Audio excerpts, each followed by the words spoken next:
Hey everyone, I am Lisa Camillo, your resident anthropologist and filmmaker, here to dissect the world's messiest issues with just the right amount of dry humor and existential dread. Today, we're diving headfirst into the deep end of environmental and climate chaos with none other than John Gibbons. Now, John isn't just a voice in the wilderness. He's been shouting from the rooftops in Dublin about climate and environmental issues for over 15 years. If you ever read an environmental column in the Irish Times or caught a Fury segment on The Last Word on Today FM, chances are you've heard his relentless passion for saving this spinning rock we call home. He's got a hefty resume writing for outlets like The Guardian, Business Post, and Irish Examiner, and he's got Twitter fingers strong enough to rally 44,000 followers online. But today, we're not just talking about climate change. We're pulling back the curtain on the Billionaires Boys Club and their dirty tricks. Think big oil's playbook straight out of the tobacco industry playbook, sowing seeds of doubt to keep climate deniers in business. Yikes. We'll also draw some hard-hitting parallels between Ireland's colonial past and the ongoing nightmare in Gaza. And heads up, welcome to the new era of militarism. Yes, it's as ominous as it sounds. So buckle up, because this episode is as loaded as the oil tycoons we're about to roast. Let's get into it. Hello, John. Welcome to our show. How are you today? Very well, Lisa. Delighted to be on the show. So the first question I ask everybody, are we fucked? Well, I suppose you could say that nobody gets out of this world alive anyway, Lisa. So in that sense, in an existential sense, we all are. But I know that's a little bit of a dodge.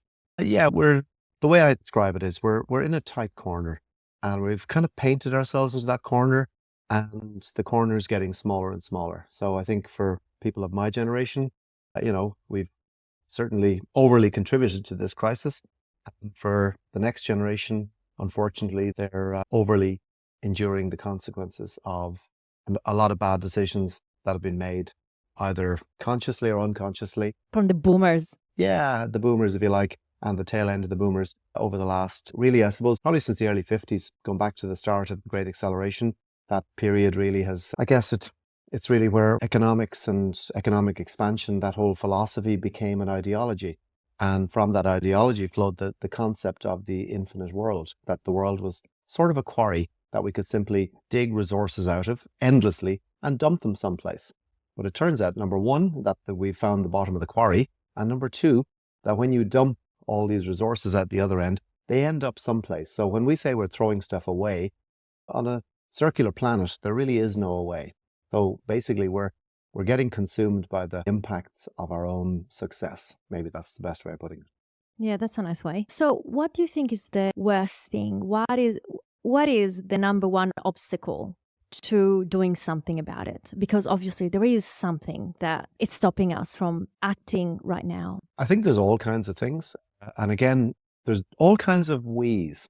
What I mean by that, there's the we in the first world who've driven the problem. That could be in countries like mostly European countries, North America, maybe other highly developed countries that have prospered by basically using a lot of stuff and also, of course, acquiring a lot of stuff very cheaply from the global south. Let's be honest about it. While we've done a lot of the spending, they've done a lot of the heavy lifting in terms of producing stuff for our consumption. But I suppose, where do you start? I mean, how do you begin to put the toothpaste back in the tube and something like this? It's a nice metaphor. Yeah, I suppose I'm always extremely wary of talking about population because it's often used by people in the global north as a way of bashing poor people in the global south for having too many babies and all the rest. Yeah. I think it's a nonsense. The real impacts we know, for example, we know that the world's richest 1% use more resources and exhale, if you like, more CO2 emissions from their consumption into the atmosphere than the poorest 50% of the world's population. Yeah, that's insane. The climate crisis is first and foremost a post-colonial inequality crisis. And it's often framed as other things, but what it comes down to is that we've continued the centuries of colonialism. We've obviously, first of all, I guess the first world has colonized the second and the third world. And we've also colonized the global atmosphere. We've colonized the oceans. and we've colonized even the wild spaces. And what I mean by colonized in this sense is basically turning them into reservoirs for our crap and also resources for to feed the machine. So how do you unravel that? How do you slow down the machine? Problem, I guess, is that all of this expansion, all of this growth has been wrapped in an ideology.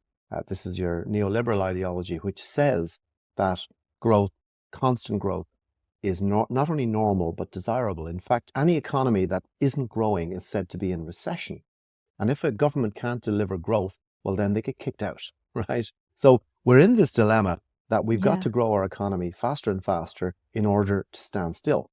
You know what I saw today was really interesting? I was just on Twitter and there was somebody saying, obviously from America, showing the video in Barcelona where tourists were being sprayed by water guns by the locals because they actually want degrowth. And so this American saying, I can't believe these people don't want our money. There isn't this invasion in Europe of this thought of degrowth. The economies are going to tank. And I was like, oh my God, they actually don't get it. That degrowth is a good thing. And kudos for the Spaniards doing this and deciding that this is not working. This infinite growth of tourism because it's eating us alive and it's creating a huge problem. And unfortunately, countries like America, they don't get it, that it's actually really important to dismantle this huge economy like it's an unstoppable train towards constant progress and constant growth. It's not normal. And the key issue really here, Lisa, is that this train, this juggernaut, is hurtling towards a cliff. And that cliff is coming into sight. Yeah. And that cliff, we're seeing it. It's an ecological cliff. It's a climate cliff. And it's also a biodiversity cliff. Now, they're all part of the same thing.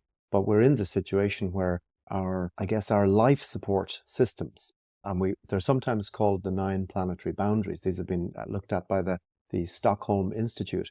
And basically what they've discovered in their most recent report is that 6 of the 9 critical planetary boundaries, which are vital for life on Earth, 6 of the 9 have been breached. And some of them, when I say breached, they've been smashed. Now, to translate that into something that a regular listener might understand, that's like saying that you have got heart disease, that your liver is failing, that your kidneys are packing it in, and that your lungs, you've got advanced pulmonary disease. Ooh. So these systems, planetary boundaries, these are the critical systems within which life, not just human life, but life on this planet operate. And we've breached, as I said, 6 of the 9, which means if we scale that down into a human, we would essentially be in an ICU, we'd be in an intensive care unit, and they would be trying to keep us alive. And essentially, Earth systems at the moment are trying desperately to stabilize the climate because we have this kind of stasis in the climate system. And when you knock it out of whack, it will try to restabilize. But beyond a certain point, then our system tips over into another climatic era. And the issue for that really is that no human has ever experienced a climatic era dramatically different to the one that we're in now. And what we're in the process of inflicting on ourselves collectively is into a hothouse Earth era, similar in intensity to being in the middle of an ice age, if you like, in reverse. If your lungs are not getting enough air inside because they are diseased, what do? You stop smoking. You're not going to keep smoking, right? Why can't we get it? The biggest problem for me, and I think for you, or I think I'm guessing one of the biggest barriers is climate deniers, like Trump and all these leaders that should be saying, let's do something about it, saying, oh, no, climate change is a hoax. It's so scary. Even Elon Musk that owns Twitter, which is one of the biggest and most powerful communication tools, I am shitting myself. I think you're right. I mean, climate denial goes back at least 50 years, but realistically about 40 years. It was the late 1980s when scientists first really brought, particularly the US government's attention to the fact that global warming was already underway. And they set out very clearly, particularly in 1988, that on the path that we're on, very bad consequences would arise in the coming decades. They were super clear on it. Now, the fossil fuel industry knew about global warming going back as far as the 1950s and 60s. In fact, a lot of the early global warming research was actually funded by fossil fuel companies because they needed to know things like how high to build an oil rig, were we going to have to deal with sea level rise. But they understood climate change far better and far earlier than the political classes. Now, once they understood that acknowledging the reality of climate change would mean that they would have to step away from their business model of basically drilling for oil and gas and coal and so on, then they got together and made a decision not just to pretend it wasn't happening, but to invest hundreds of millions of dollars in setting up phony action groups, setting up buying politicians, setting up think tanks to basically flood the channel with information and fake news, if you like, even before the phrase became popular. And the purpose of this was to create enough doubt in the public mind as to what was going on. So they wanted to create a phony controversy. And there was a phrase that actually they borrowed from the tobacco industry from the 1960s. And the tobacco industry said, doubt is our product. As long as the public believe that the scientists are undecided and that they're having an argument, well, then we can continue smoking. Now, tens of millions of people died as a result of the deception of the tobacco industry. People, I'd include my own grandfather, who died completely unknown. When he was a smoker, there was no real public communication about the dangers of smoking. And the reason for that was that the tobacco industry made sure that there wasn't. They suppressed that information all the way back. So the roots of climate denial are that deep. The difference really between the tobacco industry and the fossil fuel industry is the tobacco industry killed millions. The fossil fuel industry will kill billions. That is the difference. This really comes down to a moral issue, if you like, and that is this fossil fuel industry, the global energy industry, is the richest industry in the history of humanity. It's terrible. And of course, it's not just big companies, we think of the Exxons and so on, but it's also state companies like Saudi Aramco. These are massive trillion-dollar businesses. Now, if you come along to a trillion-dollar business and say, look, your business model is threatening life on Earth, right? How do you think they're going to react? They say, well, thank you for pointing that out. Now get lost, right? So they've rejected the information, even though their own scientists were the first ones to gather it. They rejected the information because to acknowledge and accept the science would mean accepting limits. My God. For me, the real tragedy in all this is the fossil fuel industry, given its resources and given its technical expertise, could have led the green transition 30, 40 years ago. They really could have. And we could be in a different direction now. But that didn't happen. And a large part of the reason that that didn't happen is that the billionaire owners of these energy companies invested in denial and they flooded the channels with climate denial. So, I mean, the kind of rubbish you still see online today, all these silly denier memes about, well, what about this and what about that? And this has to happen before. And what about China? All that stuff. What people who repeat these things think they're having original thoughts. These all emanated in think tanks paid for by oil money. Yeah. Right. And they're repeated and re-echoed. It's important to say as well that the global communications industry is also a billionaire pastime. So most of the major media channels in the world, like, for example, Rupert Murdoch, these are basically billionaires who are completely and absolutely in bed with the same energy interests. So they, in turn, have the opportunity through their newspapers, through their TV stations, through their radio stations, and their general media presence to flood the zone with shit, as the saying goes. So for every piece of scientific information that you hear, they can throw 10 lies at you. And the end result for the public, and I've seen this over the years, I'm at this 20 years, is that people are genuinely confused. It's terrible. 1 in 3 believe that maybe it's natural. In other words, it might be just a solar cycles. That is incredible. That is the actual scientific consensus here is somewhere between 98%. This is the strongest scientific consensus on any critical issue in the history of science. So to present that through the media as some kind of controversy where there are different sides and different opinions, to me is the biggest scam. I mean, this is a Trump-sized scam long before Trump. So what do you think is going to happen for the elections? Are you scared? Yeah, I mean, it's a tough call, really, isn't it? I mean, on the one side, you have obviously Biden with his cognitive degeneration, but I'm far more concerned about his arming of a genocide, to be quite honest with you. I mean, that is moral degeneration, whatever about cognitive. So it's a grim choice. You have basically Genocide Joe on one side, and you have a guy who is determined to be the last democratically elected American president. I mean, this guy is basically a king in waiting. And it seems like a lot of the American population either don't know or genuinely don't care. And it has that feeling. The US, if I'm correct, is 250 years old, 1776 next year. So that's its 250th anniversary. And I just got a feeling that as a democracy, it's run its course. I think it's in a post-democratic state where essentially many Republicans genuinely say they no longer believe in democracy. They say things like, we're not a democracy, we're a republic. In other words, what they want is a strong man, and they've lost faith or trust in the idea of democratic institutions. And it's Everybody's saying super that. tragic because anybody who understands their history, we've been here. We've been down this road. Like 100 years ago, in the 1920s into the 1930s, we had this same denigration and collapse of democracy and the slide into fascism, and we know where that led us, and it will happen again. Yeah, it's very scary. What do you think of Elon Musk, his role? Why is supporting so much Trump to be elected? It's so scary that somebody like him is trying to push politics and ideals onto such a huge pool of followers, of listeners. Yeah. I think Trump and Musk and Peter Thiel and Jeff Bezos and all the Billionaire Boys Club. I mean, essentially, these are the modern day Leviathans, right? They're so rich, they're richer than the richest kings of antiquity, right? They have more political power than most governments, right? They stride the world like colossus. The issue here, though, is that as their fortunes get bigger, their grasp on reality diminishes. So you see this with a guy like Musk, who's obviously an extremely clever guy on one hand.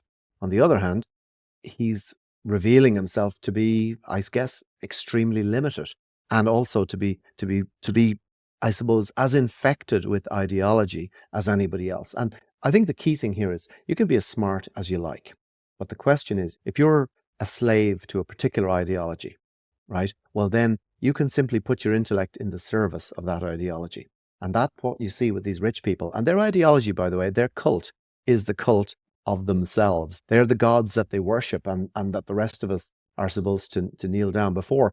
And I've often wondered about this because, again, these are clever people, but so many of them are involved, for example, in not just climate denial, but in basically planning their own bunkers to escape as things unravel. Like, these are people buying super estates and developing super estates in places like the North Island of New Zealand. They know full well that the system's going to fall apart, but weirdly enough, they believe that they will be insulated from this by their money.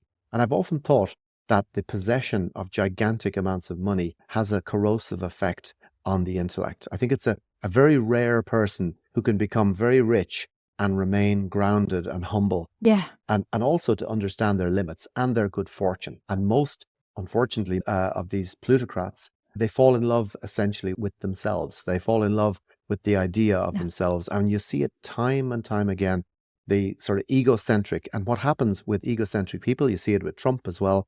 If they ever listen to anybody, experts or advisors, they stop listening and they surround themselves with flunkies and yes men.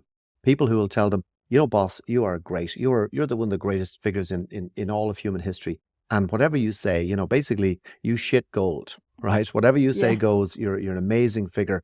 And people get consumed in that. And then within the bubble, they have so many admirers because, in our modern society, we admire wealth almost irrespective of how people got it. This is a strange phenomenon. They can get wealth through corruption, through violence, through almost anything.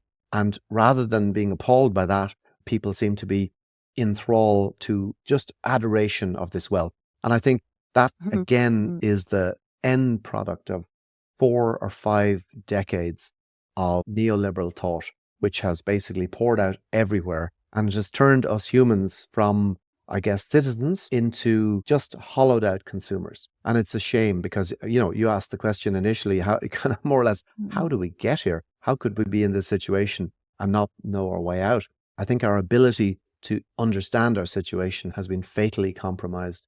And instead, we're left scrambling around looking for, affirmation through consumption.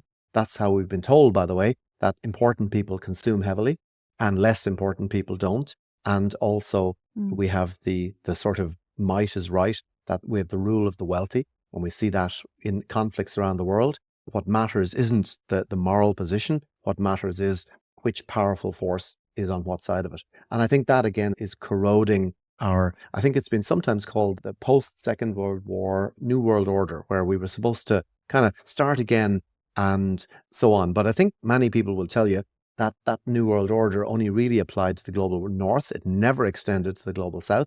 They continued to be as brutalized and shortchanged and colonized as ever. Yeah. So our democratic experiment has largely been restricted to the global north. And it appears, sadly, that that experiment is coming towards its logical conclusion. And I suppose the big difference, I'd say, Lisa, between the circumstances now and in the 1920s and 30s is that back then the world was, resource-wise was full, right? We had relatively thriving nature. We had plenty of easily accessible resources. The oceans were full of fish. You roll forward 100 years and basically every Earth system is in a state of either partial breakdown or significant breakdown. And many of them are approaching critical thresholds. We know on simple things like CO2. We know that in the last 50 to 60 years, we've increased carbon dioxide levels in the atmosphere by about 50%. Now, previously, to change the CO2 concentration in the atmosphere by 50% would be something that might happen over 2 or 3 million years, right? Extremely slow events. So we've concentrated that amount of environmental change into less than a century. And of course, this isn't stopping. We're continuing on this trajectory and we're seeing it right around the world. For example, I noticed earlier today a new all-time record high temperature recorded in Las Vegas of 48.9 degrees centigrade, the highest temperature ever recorded. We're seeing record floods, record droughts, heat waves, like long-term temperature records being broken literally every day of the week. And the strange thing for me is that we seem collectively to be like frogs sitting in the pan as it warms up. And we're just kind of going, a bit warmer, yeah? Like, for example, here in Ireland, we're a very temperate country, right? It's, it's about 14 degrees, 15 degrees out now. We're a very temperate country. So here, politically and socially, people don't have a sense of impending danger. I'm not sure, where you're based, if that experience is different, but we're not aware, for example, of how dangerous heat is. Heat is a killer that is coming. We know, as I'm sure you do, that the science will tell us that about a fifth of the planet surface is likely to be too hot for humans or mammals by somewhere between 2050 and 2070. And 2050 is only 25 years out, right? And 2070 is only a little bit further. So we're not talking about the distant future. This is a future that many people alive today will, under normal circumstances, expect to live in. But this is also a future of not millions, not hundreds of millions, but billions of climate refugees. And the question I often ask people is, where do people think these people are going to go? They're not going away. It's like that pollution we talked about earlier, or it's like the other impacts. These things don't go away. If we, through our actions, render the global south uninhabitable, well, then when the global south moves, well, whose responsibility is that? And do you say to people who've lost their homes, well, you can't come into ours? And you can see, unfortunately, that it's for many observers, we're looking really at a new age of fascism and authoritarianism, and even so-called eco-fascism, where governments use the ecological threats as a reason to pull up drawbridges and to basically keep out so-called foreigners. But from a justice point of view, we, the folks in the global north, have caused this crisis primarily. Yeah, exactly. It's our fault. People, for example, in sub-Saharan Africa have contributed almost nothing, yet on a daily basis they're suffering the most. It's terrible. The most by far, yeah. Wow. So what about the war on Gaza? What are your thoughts on that? Because we just spoke with somebody and it looks like it's about resources, really, land grabbing, and everything else is an excuse. I think climate change is going to contribute even more and more to stealing resources from the global south, right? What do you think of that? Yeah, I think you're correct. I mean, first of all, the Israeli occupation of both the West Bank and their siege of Gaza, these are colonial projects that started in 1948 and it is relented. So, I mean, this is colonialism pure and simple. And what we're seeing is the extreme violence of colonialism, but also the hypocrisy of colonialism, because the colonizer doesn't just want your stuff. He wants to blame you. He wants to blame you for poverty, blame you for your resistance. And of course, as soon as a Palestinian so much as lifts the stone to resist, well, then they're terrorists and then they're fair game and then we can kill them all. The public reaction in Ireland has been extremely supportive of Palestine. We were colonized up until basically 1921, right? So we're only 100 years since independence. So we're a most unusual European country that our entire experience of the colonial era was of being colonized, and we experienced a catastrophic famine at the hands of the colonizers in the 1850s, which led to 1 in 4 Irish people either starving to death or having to flee the country. So we're well aware that basically colonizers will use all manner of brutal tactics. Basically, the Irish were, for all intents and purposes, were subhuman, and our suffering was irrelevant. And in the British press, for example, Irish people were caricatured as monkeys and as savages and as brutes, right? And this, of course, the first thing you need to do if you want to destroy somebody, you need to dehumanize them. And we're seeing exactly the same thing happening here in Gaza, where the Israelis are describing the Palestinians as human animals and so on and so forth, and using the language of the colonizer, the very language that the Europeans used when they went down into Africa to basically to cover up their looting. But yeah, I mean, clearly the purpose of what's happening in Gaza and in the West Bank is plain and simple land theft. And they want to push 2 million Gazans into the sea. And if they could, it's pretty clear that if Israel could, they would kill every last man, woman, and child in Gaza. And sometimes you wonder who's going to stop them. Yeah, it's insane that nobody's doing anything. It's hard to comprehend. Here in Italy, our Prime Minister, Meloni, has some interest in getting in the Sea of Gaza because there are huge gas reserve. So Eni, the Italian gas company, wants to put their hands on it. It is about stealing resources, and it's all about oil once again. Yeah, fossil fuels have stained not just our environment, but they've also stained our politics. Everywhere you've seen fossil fuel dictatorships, fossil fuel governments, and fossil fuel large businesses, if you follow them around the world, it's corruption, it's murder, it's dictatorships everywhere you go. And obviously the fossil fuel industry tend to be best chums with the most brutal figures in the world because they find dictators far easier to deal with. And for example, I assume they would find the Israel's far-right government very straightforward to deal with in terms of dishing out new licenses. So I imagine Meloni would be very comfortable sitting down with Netanyahu. They would be very much birds of a feather. And this is the issue that we see, where we have these basically extremists drawn to each other and prepared to use or to condone extreme violence. And just a point as well, earlier today, Keir Starmer, the new British Prime Minister, rightly condemned a vicious Russian attack on a Ukrainian hospital that killed numerous children. And he said it was an outrage and so on. And I completely agree with him. Then it occurred to me that tens of thousands of Palestinian children, every bit as innocent, every bit as worthy of compassion, have been killed. Dozens of hospitals have been flattened. Scores of medics have been murdered. Aid agency workers murdered, journalists targeted, mothers assassinated, and nothing from the West. Keir Starmer had nothing to say. His predecessor, Rishi Sunak, nothing to say. The French have had nothing to say. The Germans have nothing to say. The Italians, not very much either. It's appalling. And the thing is, what it's laying out very clearly is essentially some lives, maybe we always knew this, but they're making it so blatant, and some lives don't. And behind this is a resource grab and a land grab going on Gaza.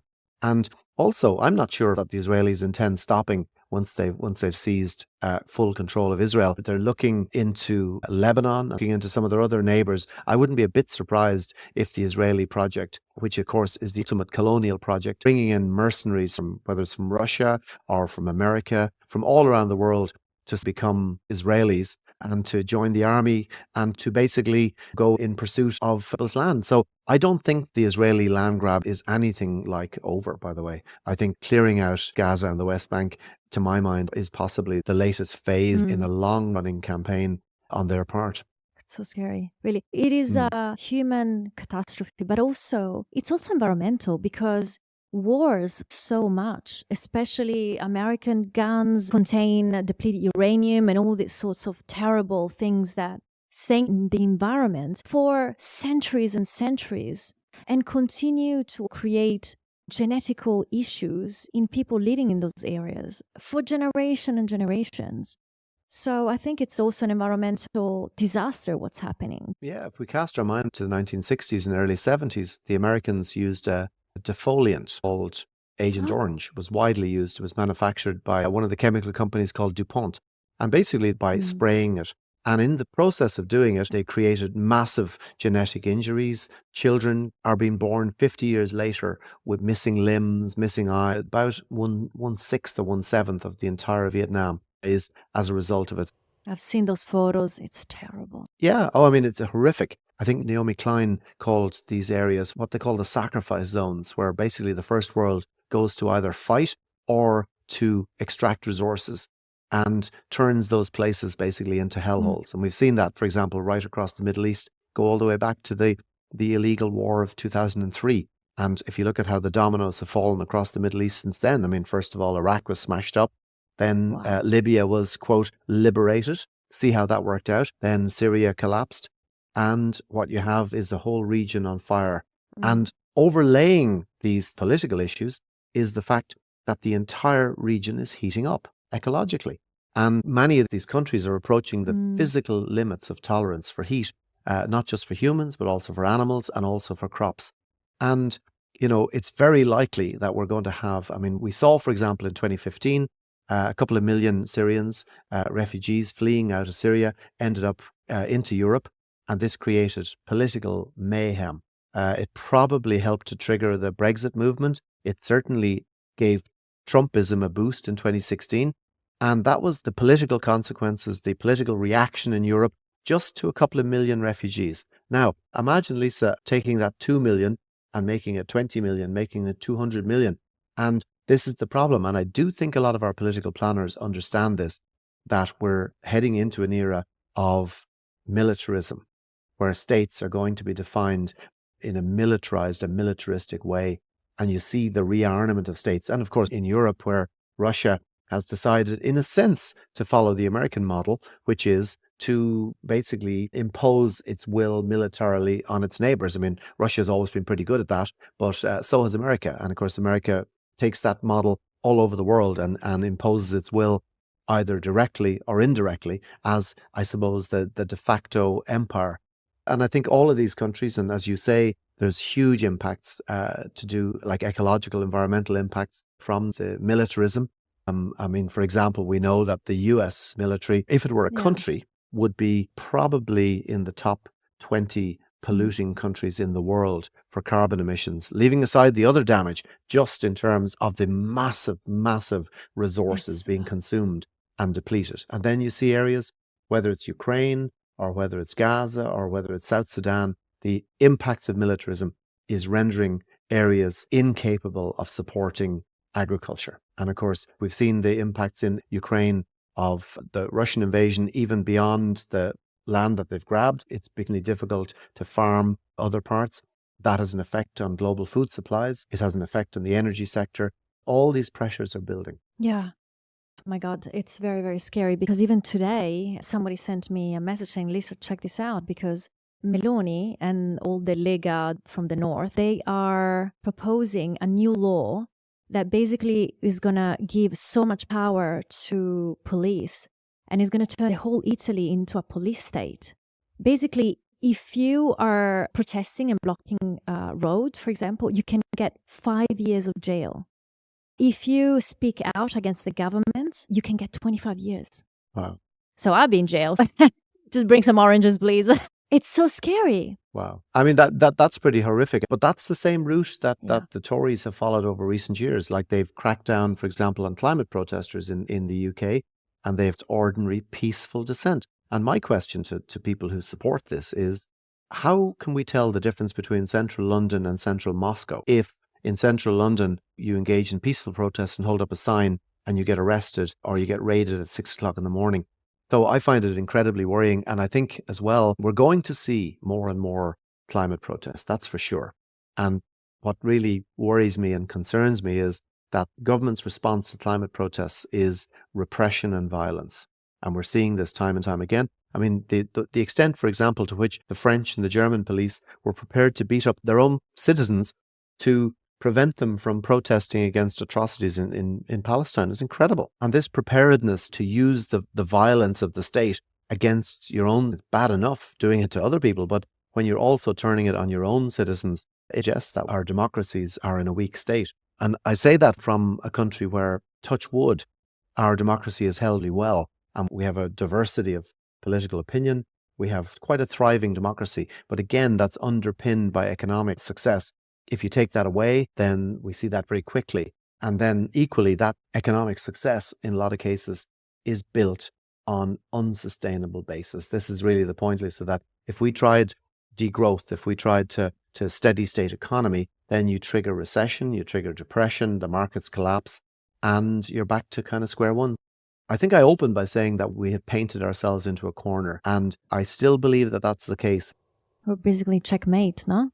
Can we leave something positive for the listeners? What advice can we give them? Otherwise, seriously, they're probably going to jump off the building after this. Let's avoid it. This is going to be the toughest Houdini act of all time if humanity is to figure out a way to slip away from this self-inflicted trap that we've set for ourselves. It's a dark age, but it's also a very thrilling time in a weird sense, because so much is at stake. And it's also a really great time for people to get politically involved. And I think that's the most important thing, despite our governments making it more difficult.